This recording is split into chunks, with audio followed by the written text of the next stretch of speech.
Привit and greetings from Galway, actually my hometown, the west coast of Ireland. It is day 73 of Russia's war invasion of Ukraine, for reference about when I'm filming this, and I've relocated here for the moment while Russia is occupying large parts of Ukraine, about 20% of the country. But today's video is about Scott Ritter again.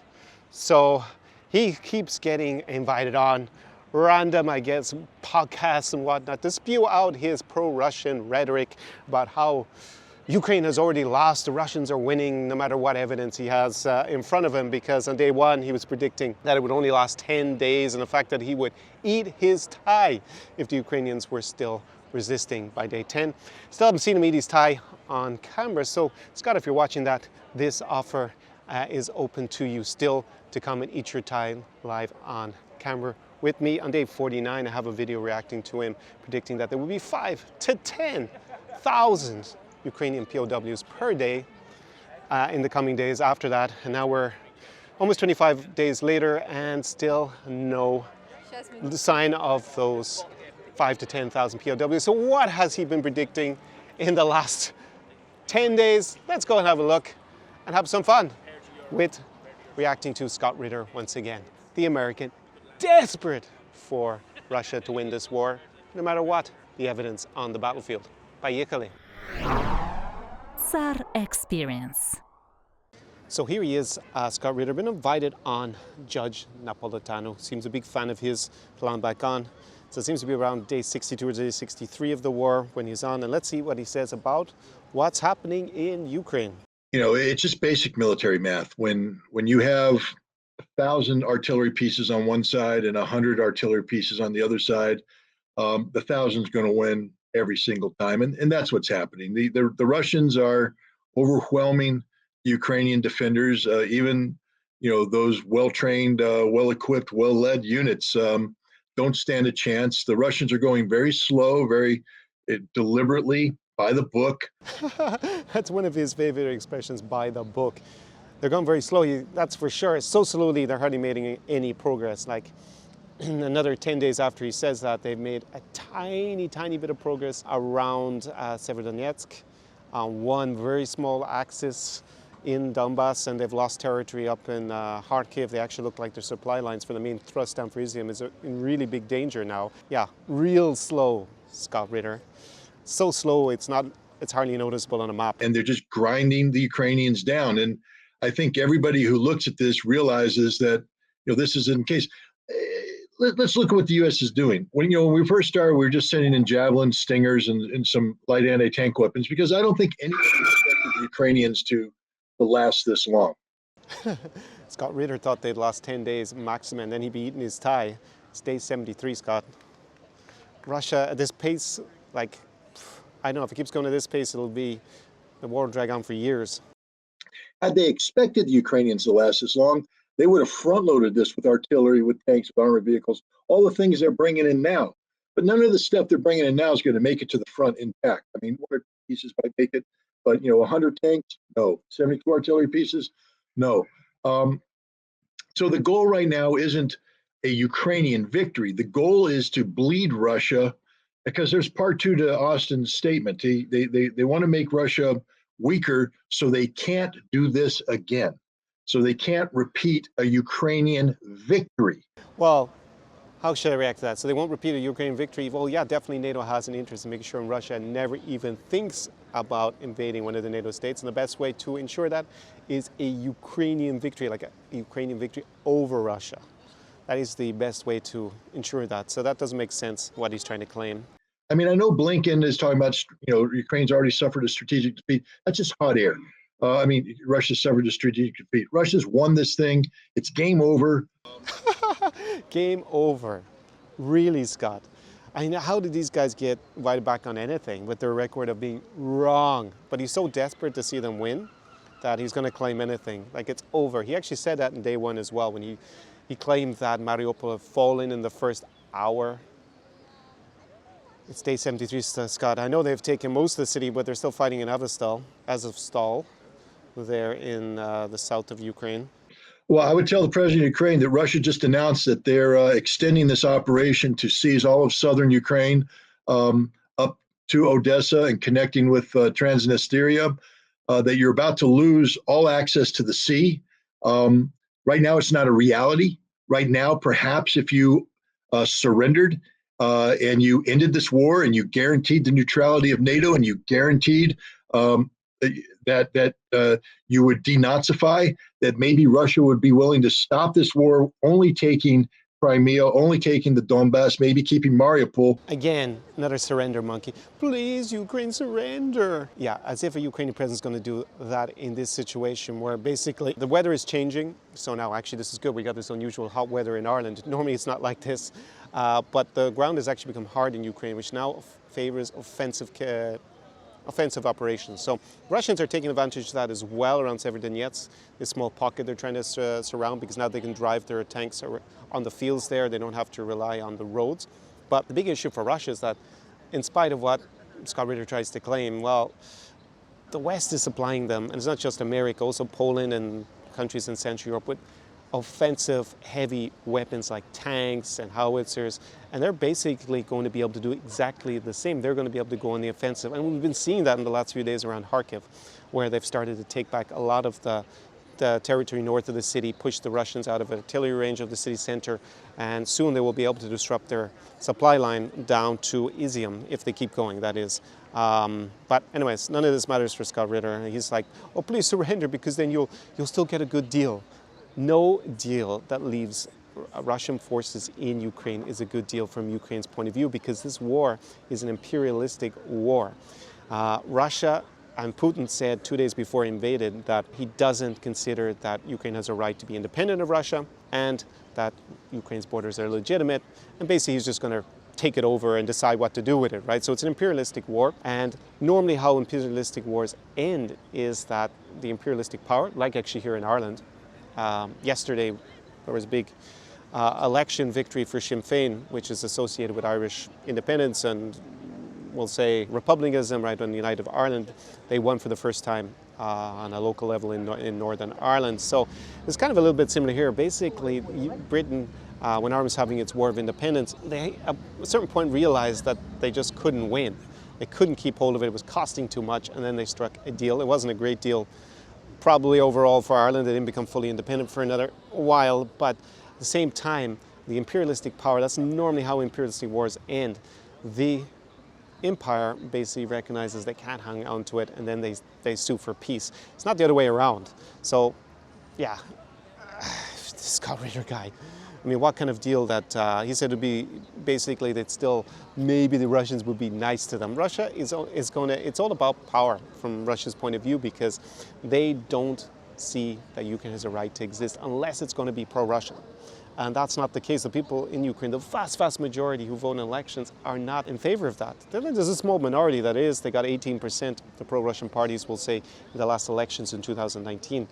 But there's just no, that leaves the other, what, 82%. And I know that Crimea and parts of Donbass didn't vote, but even if you include them, it's going to be, what, 70% of the population doesn't want to stay in Russia's orbit, because, as I said in that video back in Kharkiv in December, before this invasion, the promise of prosperity by joining here, by joining the European Union, is just too great, and hanging out in Russia isn't going to deliver any of that. So, Ireland was probably economically in the same situation, not so far away from Ukraine, only 30, 40 years ago when I was growing up in this town. This is Galway on the west coast, so I can definitely relate to, as an Irishman here, yeah, their desire to leave the empire once and for all. Maybe keeping Mariupol, but you would still get the majority of your country intact, and you would save the lives of tens of thousands of your soldiers and tens of thousands of your civilians. That to continue this war is guaranteed defeat, and you're going to guarantee yourself the loss of territorial integrity. Yeah, the problem it has with all this like surrender monkey stuff is like they just assume, oh, everything's going to be fine if you surrender. No, there's going to be huge oppression on the people who are against Russian rule, which is 80% of the population. And that has probably gotten a lot stronger since Putin made his speech and this horrific war started. Like there are tens of thousands of people dead. Russia's brand is in the toilets, in the bin. Let me see if I got a bin there. It's actually a bin just behind me. That's where Russia's brand is. Like, you're not going to be able to control the country with a puppet government afterwards, or no Ukrainian leader is going to stay in power if he agrees with this. So it's just a non-starter that they can negotiate. Unfortunately, if there was a way to have a peace deal that would guarantee Ukraine's territorial integrity and independence from Russia and stop them attacking it, then of course Ukraine would go for that. But there's no realistic way that's going to happen if Russia doesn't recognize that it has lost militarily. And that's all that in general will stop in imperial power. Russia has an unlimited number of troops that are about to come in, or Putin's inner circle hates him and somebody is going to knock him off in the next 2 weeks. Oh, no, I think it's somewhere in between. I think, again, if this was the CIA that I was familiar with, where they had Soviet analysis being the elite analytical arm of the CIA, they would be giving the president a hard brief. And that would be that this war is strengthening Putin, that our economic sanctions plan has failed, that's unlikely to succeed, and that while we are creating logistical difficulties for the Russians, this war has lasted longer than Russia, I believe, thought it would. They're eating up resources they didn't think they were going to have to eat up. Russia is not weaker. In fact, in many ways, Russia is stronger because Russia has highlighted failures in their doctrine. Okay, so here he claims that Russia is actually stronger because of the war. I think that's a misdescription. I think in the short run, definitely Vladimir Putin is in a stronger position because he's rallied people around him. And the best indications we have is that his popularity in Russia has increased in spite of this war being a complete train wreck. Scott Ritter thinks they're winning every day and that it's over, but the reality is that they've lost probably more troops in the first, we'll say, 70 days than the Soviet Union lost in 10 years in Afghanistan. Think about that. This is one of the defining geopolitical mistakes that led to the collapse of the Soviet Union, the Soviet Empire. And they managed to repeat it in about, a little bit over 2 months as opposed to 10 years. So if he means that the Russian leadership is in a stronger position than they were before, then yes, in the short run they are. I guess at a certain point, probably, well, hopefully the Russian population will figure out what a complete disaster this is. And maybe don't believe that there are 15,000 dead Russian soldiers, but yeah, the lower estimates put it pretty close to that at this stage. So, and Russia doesn't publish any figures, so it's very hard to know. I'm not using the Ukrainian figures, which put about 25,000. I think that's clearly exaggerated, but still, they've managed to lose more soldiers than in the 2 Chechen wars combined. And yeah, they're eating up their resources. They're becoming a pariah state with the West. They're going to be dependent on China and India. And those countries are not doing it because they're nice and they want to hang out with Russia and be buddies. They're sensing an opportunity to take advantage of Russia. So it's not putting Russia in a stronger position. It's actually putting them in an extremely weak position. But sometimes autocratic regimes can hold on when there is a big war like this because people tend to rally around the flag and the leadership. So there's a little bit of truth in that, but not in the way he describes it. And let me see his prediction in this video before we go into quickly a more amusing one. Last question, my dear friend. How much longer will this last? Because I want to have you back before it's over. You want to have him back again with his terrible predictions? Fine, let's see. Well, the Russians have slowed it down. When I said that they re-looked at how they were applying doctrine, they are using all of their advantages to their advantage, which means they're killing a lot of Ukrainians and they're not losing a lot of Russian troops. But the reason why that is that they've slowed the pace down, which means that this war could easily drag on for another month. But I don't see it lasting much longer than that because at some point in time, the culmination of all the Russian advantages will synchronize and it'll be over, before you know it. So I see this going on for another month of grinding combat where the Russians lose a few people, the Ukrainians lose a lot of people. And as I said, the end result is inevitable. There's no way to change what's going to happen, which is a decisive strategic Russian victory. The guy is barmy. So he thinks now, having boasted on day 1 that it was over, that yeah, it's going to go on to about day 90. Really, Scott, he stopped predicting everything's going to end in a few days, or like his sidekick, less eloquent sidekick, less passionate sidekick, Colonel Douglas Macgregor. I have a few videos about him, and he's awful predictions. I'll link them up above in a card down below in the description. And yeah, so he's saying it's all over now on day 90, that basically they will get their strategic victory. But that strategic victory has to be controlling and annexing all of southern and eastern Ukraine and changing the government in Kiev in order to be a strategic victory and change that government to be a pro-Russian government. And they're going to do all this, we're on day 73, within 20 days when they're making progress in the places they are making progress about 1 to 2 kilometers a day. We've seen the analysts. Man, this is going to take years at this stage. Now he says it'll culminate and suddenly the Ukrainians will collapse because they won't have soldiers. But they're getting materiel, new types of drones, more tanks. They're going on the offensive in Kharkiv. I just don't see, I mean, you can just look at the battle map. I mean, if you can read the map, this is just BS. But anyways, he's so desperate to keep claiming they're winning. I don't understand, really. But I guess he gets invited back on Judge Napolitano, and with his criminal record, yeah, Scott Ritter isn't welcome on mainstream media. So I guess, yeah, this is the place for him to say these things. But yeah, so he's been wrong about everything in terms of the time frame completely. No 5 to 10,000 Ukrainian POWs per day like he predicted, you know, about how many days ago was it now? About 25 days ago. So I expect to believe that in 90 days, by day 90, it's all going to be over. It's going to be a complete Russian strategic victory. Not buying it. He says slow things down. Yeah, because they're not winning, Scott. That's why. It's called losing.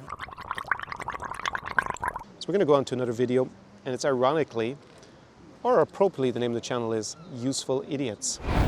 And that was a term popular in the Soviet times when you had Western Marxists who would go to the Soviet Union or just publish pro-Marxist, pro-Soviet literature in the West, saying about, you know, basically looking at it through rose-tinted glasses and saying that basically the Soviet Union was a great place to live, and you know, whitewashing Soviet war crimes and crimes against humanity and genocide and all that kind of stuff. And so they were called useful idiots by the Soviets, apparently, because yeah, they were useful and stupid. So not sure why you want to call your channel that, but anyways, let's find out. So I'm just going to fast forward to the part where he talks about Ukraine. It's a long interview. I'll link it down below if you want to go and watch the whole thing. So he used a lot of scare tactics about there's going to be nuclear war, basically the West should surrender. Let's see what he advises Biden. The West being also Ukraine. That's the situation we're finding ourselves in today. We're talking about the closest we've ever been to global thermonuclear annihilation. And his solution to that is to surrender, basically, and give in to Russia, because that's the best way to deal with a bully with nuclear weapons, is just surrender and give them what they want. Yeah, anyone who's been in high school knows that's not the way to deal with a bully. Capitulation. If you're saying what fools the people are who are advising Biden on this, what would you be advising Biden to do? In the war now. How would he do that? You call up Zelensky and say it's over. It's finished. It's done. You're not getting another weapon. You're done. You're finished. We understand you got this $30 million home in Miami. Come to America. Live in peace. I'll make sure you're on the talk shows. We'll get you. You'll be famous. We'll even get you your own comedy show. I mean, what's amazing about this is that he says it's all over anyways, but then he desperately has to plead for Biden to tell Zelensky to surrender. But if Russia's going to win, why would he care? I mean, it would just be inevitable, as he says all the time. You can pretend to be the president of the United States if you want to, but it's over. You're finished. It's done. Then I call Russia and say, it's over. It's over. Okay, what do you need to do to accomplish your mission that doesn't involve tanks rolling on the streets? Denazification? Denazification is very easy, considering the number of Nazis in Ukraine is very small, and definitely at this stage I would say less than Russia or most, probably the US or the European Union. Ukraine will be neutral and forever. They'll never join NATO. But it's over. So basically, surrender is his advice. For fuck's sake. And when it's over, we're also going to sit down and talk about the restructuring of your European security framework that doesn't involve you pointing a pistol at my goddamn head. Okay, we're going to sit down as equals. So this is very interesting. Let me just go for a walk as opposed to sitting down. So let's speak to each other as equals. That's a lot of the Cold War kind of rhetoric, wherein Russia was actually a superpower. It's not a superpower anymore, and that's something that rankles a lot of people who support Russia. They keep saying, the big Russian bear, don't poke it, it's a superpower. It's not. It's a regional power with nuclear weapons. It's got an economy the size of Italy or Spain. It's apparently got an army that can't win, that was supposed to be the second best in the world, but clearly, unless you're Scott Ritter and you keep thinking it's part of the master plan that they're on day 73 stuck in Donbass and getting kicked out of Kharkiv Oblast at the moment, that obviously we underestimated it, basically. But they don't look like the second best army in the world either. So basically they have nuclear weapons and the ability to do massive amounts of destruction. That is for sure, and we've seen that in Ukraine. But other than that, they don't really have anything. Why are we going to sit down with a Russian revanchist autocracy, arguably a fascist state, heading towards totalitarianism as an equal? They're not equal, and they don't deserve respect at the moment whatsoever after what they've done in Ukraine. This is absolute madness what he's suggesting. To do that will be stupid, but that's, he's desperately arguing, please, since Russia's not actually winning, in spite of what he says, please surrender Zelensky in the West. Pathetic stuff. Christ above. Watching this makes me mad almost. But the bottom line is America needs to get this in control. There's something called the OODA loop. There's a famous American pilot called. And then he goes on some sort of weird thing here about some sort of loop. What is it called? The OODA loop. And he just sounds a bit mad that the Russians are inside basically a decision-making process of America. Again, this kind of canard that the Russians are master strategists and Putin's a master strategist is not at all. He's been shown to be very weak in the strategy department in this war. It's a reflection on Russian society, unfortunately, and just a lack of good planning and just how rampant the corruption has undermined the military in the last 2 decades under his rule. Let me just go to the very last thing that they say in this interview. End the war now. Find a way to get Russia back into the European community in a meaningful fashion. That will bring peace and prosperity. And I can tell you this too, if Biden pulled it off, it's a Nobel Prize and he'll be reelected in 2024. That is hilarious. I mean, he's basically saying, please, Biden, you get the Nobel Peace Prize if you just surrender. Please surrender. I'm Scott Ritter, been predicting a Russian victory, by day 10 since day 1. Now it's day 73 when I'm filming this. Please surrender, please. That would be a terrible idea. It wouldn't lead to peace and prosperity whatsoever if imagine you gave the schoolyard bully everything it wants all the time. Do you think it will lead to peace? No, and prosperity? For everybody? No, we all know that's not the case. And here we have Russia that is not winning the war, in spite of what this guy keeps ranting about hysterically. They've already lost. I called the war in day 30 in terms of those grand strategic goals. And now we're seeing the end phase of this kind of Battle of Donbass at the moment on day 73. Russia's still making some progress just around Severodonetsk. But it's a very small encirclement, and they start off this plan to go from Izium all the way down to Mariupol, probably taking Dnipro. That just looks impossible from the rate of progress they're making. But yeah, basically he's down to trying to persuade a pretty senile, to be said, President Biden that he get the Nobel Peace Prize if he just surrenders or forces Ukraine to surrender. And to hear the rest of the interview, please go to usefulidiots.substack.com. All right, the Useful Idiots. Quite appropriate. All right, well, that was Scott Ritter, who has, whatever you think about his take, one thing is for sure, it's very different than what we're used to getting in the US mainstream media. Yeah. Yeah, it's very different because it's wrong. That's why. And America, as much as I love to criticize the mainstream media myself, on this war, they've gotten it pretty right. They got the right that there was going to be an invasion, that's for sure. And whilst they were getting it wrong at the beginning of the war because they overestimated the capabilities of the Russian military and their strategy, they're starting to slowly come around to the fact that, yeah, Russia ain't winning this war at the moment unless something very dramatic happens. I mean, it's not over until the fat lady sings, as the expression goes. I'd recommend that you follow him on Twitter, but you can't do that anymore. He's been banned for life, right? He's banned for life, yeah. Yeah, and it's too bad because he brings a perspective from the point of view of a military veteran. He helped implement the INF Treaty, which we talked about, as a inspector.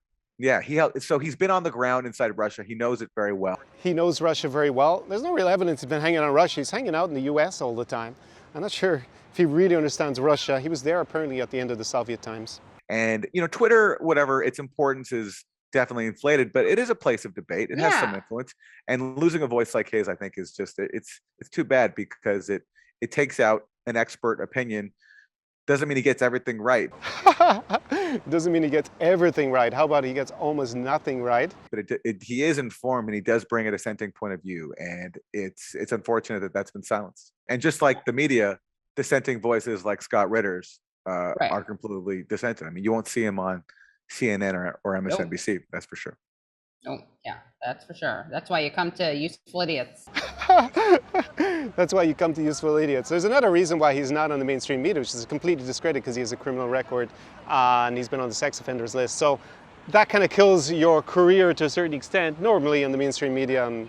But Useful Idiots, they're going to keep inviting him on apparently because it gets him a lot of views, bringing on someone who's going to cheer for Russia, basically, and tell you they're winning. Please surrender the West because it's inevitable. Russia's winning. Russia's winning in 10 days, 20 days, now it's 30 days.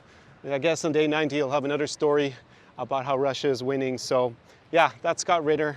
Just wanted to react to him again, although it's getting almost as predictable as Colonel Douglas McGregor, who it seems Scott Ritter's kind of replaces a main darling for these pro-Russian elites in this war, whether it happens to be YouTube channels, because he's not really allowed on much else, I guess, with his criminal record. No one really wants to invite him on. On the top of it, he's just wrong. But anyways, look down below and drop a comment. Tell me what you think of Scott Ritter's current predictions, his previous predictions. I get so many trolls writing me, they even boast to me that they're in their community, that I guess it's just some pro-Russian fascist community, that they come and they dislike my video, and that will teach me to stop making it because that, I don't know, I'm supposed to care. I know I'm doing something right if it is upsetting you that much, pointing out the fallacies of this Russia is going to win, so please surrender argument. Anyways, it is a beautiful afternoon here in Ireland. Rare, as I said, in Galway, my hometown. So you got to see a little bit here at the Spanish Arch area of the city, and I will see you in the next video. Do побачення, до свидання, Slava Ukraini, Rom Slava, something that will grate on the ears of Scott Ritter for sure. Means glory to Ukraine, glory to the heroes. Ukraine still stands in spite of Scott Ritter's doomsday predictions. Ciao, ciao. SAR Experience.